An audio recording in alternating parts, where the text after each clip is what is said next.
సామెతలు 9వ అధ్యాయము.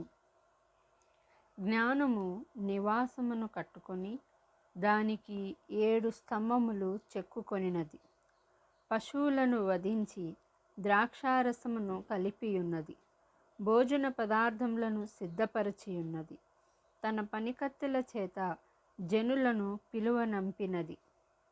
పట్టణ మందలి మెట్టల మీద అది నిలిచి, జ్ఞానము లేనివాడా, ఇక్కడికి రమ్మని ప్రకటించుచున్నది. తెలివి లేని వారితో అది ఇట్లనుచున్నది, వచ్చి నేను సిద్ధపరిచిన ఆహారమును భుజించుడి, నేను కలిపిన ద్రాక్షారసమును పానము చేయుడి. ఇక జ్ఞానము లేని వారై ఉండక బ్రతుకుడి. తెలివి కలుగజేయు మార్గంలో చక్కగా నడువుడి. అపహాసకులకు బుద్ధి చెప్పువాడు తనకే నింద తెచ్చుకొనును. భక్తిహీనులను గద్దించు వానికి అవమానమే కలుగును. అపహాసకుని గద్దింపకుము, గద్దించిన ఎడల వాడు నిన్ను ద్వేషించును.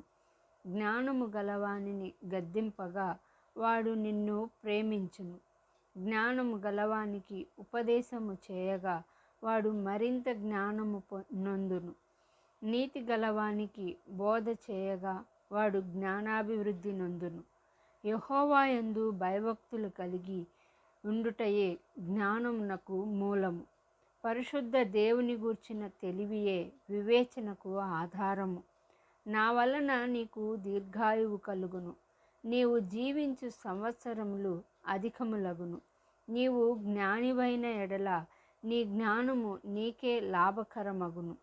నీవు అపహసించిన ఎడల దానిని నీవే భరింపవలెను.